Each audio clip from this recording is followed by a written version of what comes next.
Will Donald Trump's tariff wars crash the U.S. dollar? Is that a problem? Since Trump's worldwide tariffs kicked off 2 weeks ago, the U.S. dollar has lost nearly 4% of its value, with the dollar index dropping to 99.8. While that is a big move in 2 weeks, for perspective, the dollar hit 90 during COVID. Before COVID, it spent 5 years hovering around 97, so it is pretty much returning to normal. Still, the big move was surprising to financial markets since tariffs are supposed to make your currency stronger.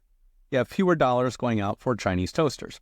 So what is hitting the dollar? A new piece by noted currency strategist Stephen Jen argues what's happening is that foreigners own so many U.S. assets that unlike normal financial shocks, which boost the dollar as a safe haven, in this shock, the mass sales are overwhelming the safe haven moves. I mentioned last week how foreigners own 26 trillion more of U.S. assets than we own of them. So when everybody sells, that's an extra 26 trillion of dollar-denominated assets getting dumped. Meanwhile, Jen thinks the dollar is actually starting from a massive overvaluation during COVID, 19%, he says, largely because of our trade deficit, as in because the rest of the world exports so much to the U.S., a big part of their banking system and company holdings are parked in dollars. Meaning that if Trump is really unwinding the globalized export machine, it could permanently slash trillions in dollar demand overseas. Put them together and foreigners are dumping dollars in fear and then holding off in case they won't be needing so many dollars in the future. Now this hurts if you own stocks, but the bigger concern is banks, because foreigners own roughly 12 trillion in American bonds, about 2/3 in U.S. treasuries, and the rest in corporate bonds or mortgage-backed securities.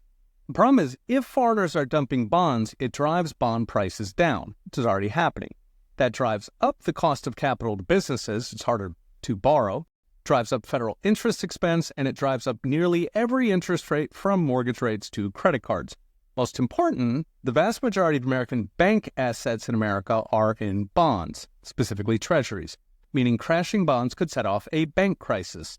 Now, this is exactly what happened in March of 2023, when Silicon Valley Bank, First Republic, then a parade of smaller banks went under because their bond portfolios got wrecked by Fed hikes, as in their bonds fell below what the banks owe in deposits, which in banking is game over.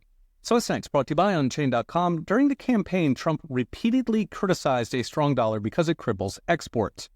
Whether the falling dollar is an accident or intentional policy, this bodes well for gold, bodes well for Bitcoin, and it is a big red flag for American stocks and bonds. Tomorrow at noon Eastern, I'll be giving a talk how sound money is Doge for the dollar. It shrinks the states, protects our freedoms, and protects your life savings. Register free at Unchained.com/Peter. Okay, we'll be watching.